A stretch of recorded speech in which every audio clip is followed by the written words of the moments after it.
निबंध तो लिखना बहुत लोगों को आता है, बहुत सारे बच्चों को आता है, निबंध याद भी रहता है, लेकिन एक ऐसा तरीका जो कि आपको नहीं पता होगा, और अगर वो तरीके से निबंध नहीं लिखोगे तो नंबर आपके कट जाएंगे। चाहे जितना आपको आता रहे निबंध, जब तक एक अच्छा ढंग या फिर एक अच्छा तरीका, ये एक अच्छा ढंग या फिर एक अच्छा तरीका जब तक आपके पास नहीं रहेगा, आप सभी निबंध नहीं लिख पाओगे।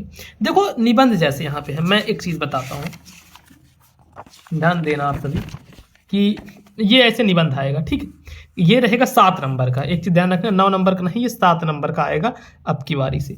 जैसे यहाँ पे निबंध दिया गया है किस किस चीज़ों पे लिखने के लिए, तो आप देख सकते हो कि जनसंख्या वृद्धि पे लिख सकते हो, स्वच्छ भारत अभियान पे, पर्यावरण प्रदूषण, या फिर विज्ञान के चमत्कार, विद्यार्थी जीवन में खेल का महत्व, इन सब पर आप निबंध लिख सकते हो, ठीक है, इतनी चीज़ों पर। तो इनमें से अभी मैं क्या करूंगा ना, एक निबंध लिख कर बताऊंगा आपको कि ऐसे जाना बोर्ड एग्जाम में, इस प्रकार से आप निबंध लिखना, तो कहीं पर भी 1% की भी आपको दिक्कत नहीं होने वाली है, किसी चीज़ों में भी दिक्कत नहीं होगी, ठीक। ये चीज़ जो मैं बताऊंगा इसको अच्छे से ध्यान से समझोगे तो आप भी जान जाओगे कि अच्छा अब हमें कोई दिक्कत नहीं होने वाली है। तो आप सही से मैं एक चीज़ बोलता हूँ, वीडियो को लाइक कर दें, जितने ही बच्चे अभी वीडियो देख रहे हो वीडियो को लाइक करना। अब देखना, जब आप निबंध लिखोगे या फिर कोई मान लो कॉपी लिख रहे हो हिंदी की, तो एक नीली पेन रहेगी आपके पास, एक काली पेन, बस नीली काली, यही जो 2 पेनें हैं, इन्हीं 2 पेन का यूज करना है, इसके अलावा कोई तीसरी पेन नहीं आनी चाहिए बीच में। फिर एक स्केल भी आपको घर से ही ले जानी है, ये नहीं सोचना है कि वहां पे हम किसी से मांग लेंगे या फिर और चीज, नहीं, आपको घर से ही एक स्केल, एक पटरी ले जानी है। फिर देखो लिखोगे कैसे, अब मैं बताता हूँ।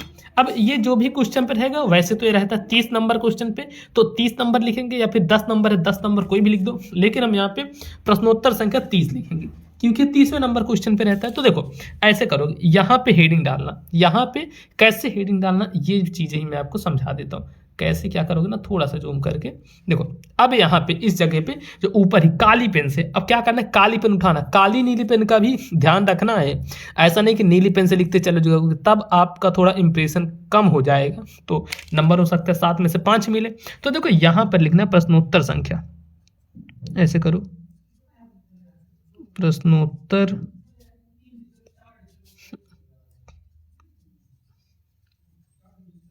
संख्या, प्रश्नोत्तर संख्या कौन सा है, मान लो 30 नंबर क्वेश्चन है तो ऐसे लिख दो 30। ये तो मैं एग्जांपल में ले रहा हूं, हो सकता है कोई भी नंबर रहे।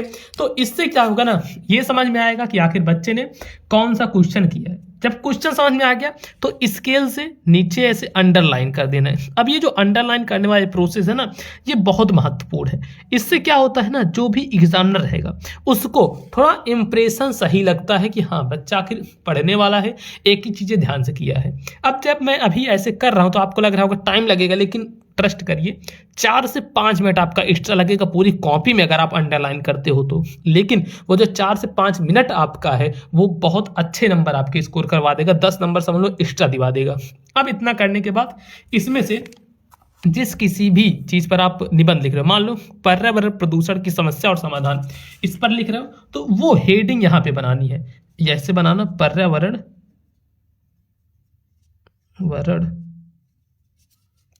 प्रदूषण, ठीक है, ध्यान से देखना, पर्यावरण प्रदूषण, हाँ पर्यावरण प्रदूषण की समस्या, काली पेन से इसको लिखना, की समस्या और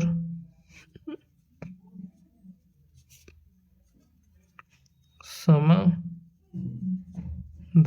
ठीक है, पर्यावरण प्रदूषण की समस्या और समाधान, इसको लिखना। अब इतना लिखने के बाद क्या करना, यहां से ये जो इधर लाइन होगी, अब इसको छोड़ देना, नीचे अंडरलाइन मत करना, नहीं तो ये चीज थोड़ा अच्छा नहीं दिखेगा। यहाँ पे रूपरेखा बनाई जाती है। रूपरेखा क्या है, काली पेन से डालना है। अब आपको लग रहा होगा भैया ये सब नए नए पॉइंट्स है, हाँ ये सब चीजें ही लिखनी है, ऐसे नहीं है कि डायरेक्ट ही निबंध लिखते चले जाओगे, तब तो समझ लो आपको नंबर मिलने से रहा। अगर 7 में 7 नंबर चाहिए तो जिस तरीके से मैं बता रहा हूँ उसी तरीके से आपको ये चीजें करनी पड़ेंगी। और 2025 बोर्ड एग्जाम के लिए चैनल को सब्सक्राइब कर लो। जहां पे देखो क्या लिखोगे, रूप रेखा, ठीक है, रूपरेखा लिखोगे, काली पेन से इसको ऐसे कर देना। अब नीचे क्या करना, जहां रूपरेखा लिखे हो इसमें अंडरलाइन कर दे। ऐसे मत सोचना कि हम पटरी से नहीं करेंगे, खुद से कर लेंगे। खुद से करोगे, जैसे ये देखो टेढ़ी हो गई ना, इसी प्रकार से भी हो सकती है। अब रूपरेखा में वो चीज लिखा जाता है जो भी आप इस निबंध में हेडिंग बनाओगे। तो अब ये जो रूपरेखा के अंतर्गत हेडिंग है, इसको पहले नीली पेन से लिख दो ताकि देखने में भी एक अच्छा लग जाए। उसके बाद फिर काली पेन से हेडिंग बना बना कर हम लिखेंगे। सब कुछ बताऊंगा, सब कुछ दिखाऊंगा कि हाँ इसी तरीके से करना है। आप देखते चलो। रूपरेखा का जो सबसे फर्स्ट पॉइंट होता है वो होता है प्रस्तावना। ठीक है, सबसे फर्स्ट पॉइंट होता है वो है प्रस्तावना। और प्रस्तावना के बाद जो दूसरा पॉइंट होगा, दूसरा पॉइंट आपको अपने मन से बनाना है। कम से कम अपने मन से 5 पॉइंट बनाने हैं, 5 पॉइंट अपने मन से बनाने हैं। एक पॉइंट प्रस्तावना, लास्ट का पॉइंट उपसंहार रहेगा। प्रस्तावना बनाए, उसके बाद पर्यावरण प्रदूषण है तो इससे रिलेटेड बता दो, लिख दो कि प्रदूषण का अर्थ। ठीक है, प्रदूषण का अर्थ। उसके बाद फिर यहां पे लिखो प्रदूषण के प्रकार, दूसरी हेडिंग प्रदूषण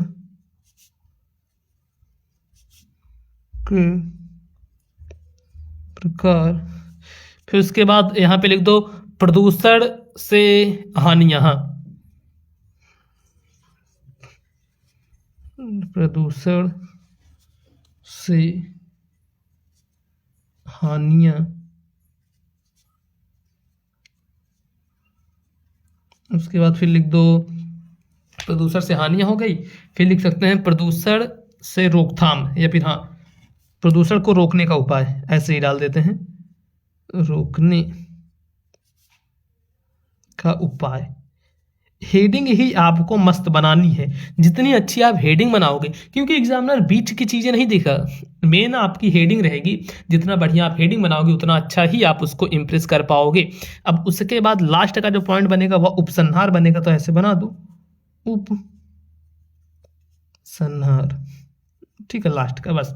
चलो यहाँ पे लगभग हमने 6 हेडिंग बना दी। अब ये 6 हेडिंग बन गए, फिर थोड़ी देर नीली पेन रख दो, फिर आ जाओ काली पेन से। देख रहे हो कितना बढ़िया ऐसे लिखते चलेंगे। अब काली पेन आपने उठाया, काली पेन से इस साइड लेफ्ट साइड में क्या करना, जो आपने पहले हेडिंग बनाई प्रस्तावना, तो इस प्रस्तावना को यहाँ पे डालो कि पहली हेडिंग हमारी है प्रस्तावना।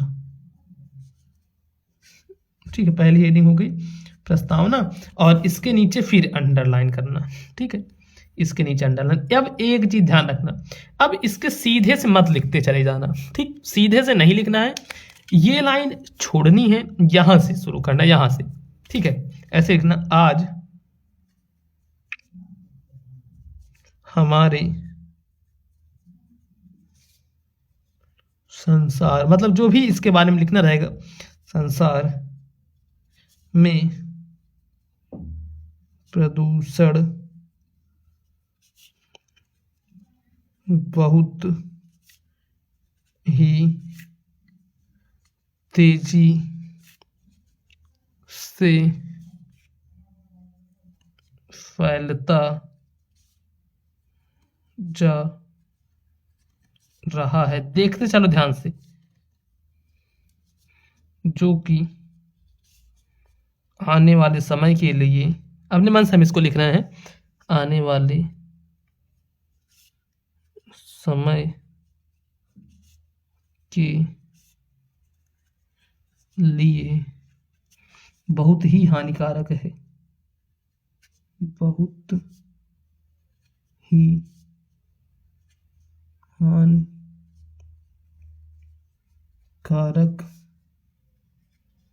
है। इस प्रकार से करना है। अब इतना करने के बाद कम से कम देखो, मैंने तो यहाँ पे 2 लाइन लिखी, 2.5 लाइन। आपको एक हेडिंग में 4 से 5 लाइन लिखनी, मतलब इतना लिख देना। ठीक, ये मैं समझाने के लिए भी आपको बता रहा हूँ, तो मैं थोड़ा कम लिख रहा हूँ, नहीं तभी टाइम बहुत ज़्यादा हो जाएगा। अब उसके बाद देखो, जो आपने दूसरी हेडिंग बनाई थी प्रदूषण का अर्थ, तो फिर क्या करो, फिर काली पेन उठाओ, यहां पर लिखो ऐसे, प्रदूषण का अर्थ। प्रदूषण का अर्थ लिखो, फिर ऐसे नीचे ध्यान रखना, ये अंडरलाइन करना इससे, पटरी से।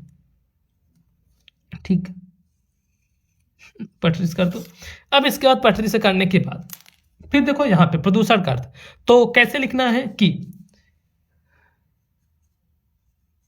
पर्यावरण प्रदूषण का अर्थ, अब जो भी रहेगा टोटल यहाँ पे ऐसे बनाते चले जाओगे। फिर क्या करना, फिर ऐसे पेज पलटना। देखो एक चीज ये ध्यान से देखते चलना, कम से कम 3 पेज आपको लिखना है और सभी हेडिंगों में 4 से 5 लाइन भी लिखनी है। उसी हिसाब से करना कि उतना आ जाए।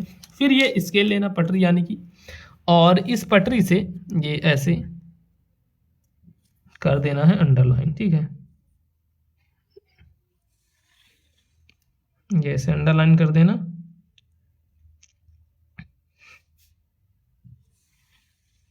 यहाँ पे भी अंडरलाइन कर देना। इतना करने के बाद अब देखो जो हमारी नेक्स्ट हेडिंग थी, इसके पहले की इसके बाद की प्रस्तावना हो चुका।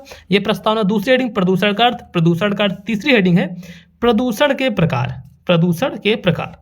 तो चलो यहाँ पे प्रदूषण के प्रकार पे हम लिखते हैं। यहाँ पे हेडिंग डालना है। देखो कैसे करोगे हेडिंग मैं बताता हूँ। इसमें फिर काली पेन से लिखना। अब काली पेन से जो हेडिंग रहेगी वह हमेशा काली पेन से ही रहेगी। ऐसे करना है, प्रदूषण के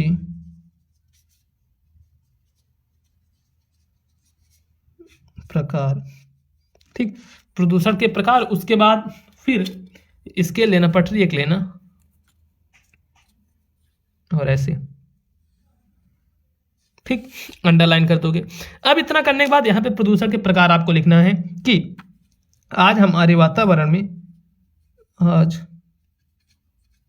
हमारे वातावरण में अनेकों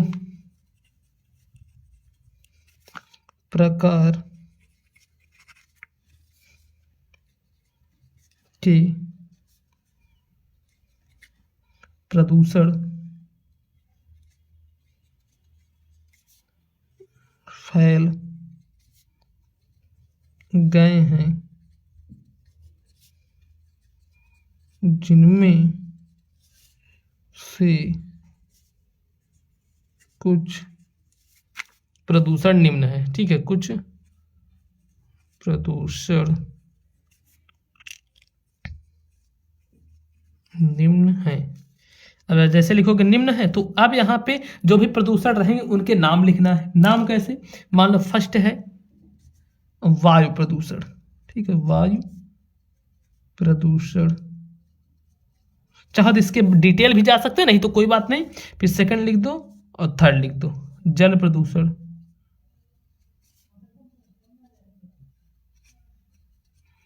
फिर लिख दो मृदा प्रदूषण। जितने ही प्रदूषण है तो मेन में लिख दो मृदा प्रदूषण। और अभी ध्वनि प्रदूषण भी लिख दो, ध्वनि प्रदूषण। चाहो तो और लिख सकते हो, और भी जो भी प्रदूषण है जैसे रेडियोधर्मी प्रदूषण, तो ये सब। अब इसके बाद फिर अपना देखो नेक्स्ट हेडिंग देखना है कि नेक्स्ट हेडिंग कौन सी है। उसके बाद है प्रदूषण से हानियां। तो चलो प्रदूषण से हानियां हैं तो इसको करोगे ऐसे, यहाँ पे नेक्स्ट हेडिंग बनाओगे ऐसे, प्रदूषण से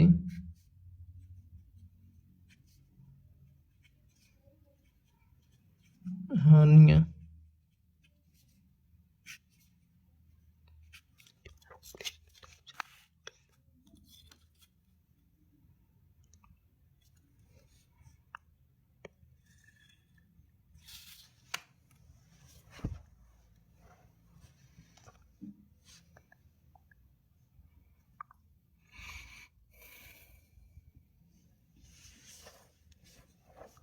तो देखो अब प्रदूषण से हानि हमने यहाँ पे लिख दिया। ठीक है, तो अब हाँ, तो इसके हानियां भी हमें लिखनी है। इसको फिर नीली पेन से लिखना कि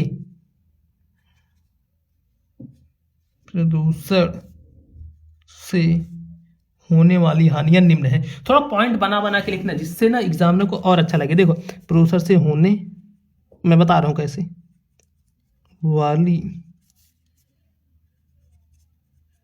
हानियां निम्न हैं। ठीक है, प्रदूषण से होने वाली हानियां निम्न हैं। अब उसके बाद जो जो हानियां रहेगी ना उसको ऐसे फर्स्ट पॉइंट बना के नीले से लिख देना, फिर second point, third point, fourth point. तो जो भी हानियाँ रहेगा उसको लिख देना।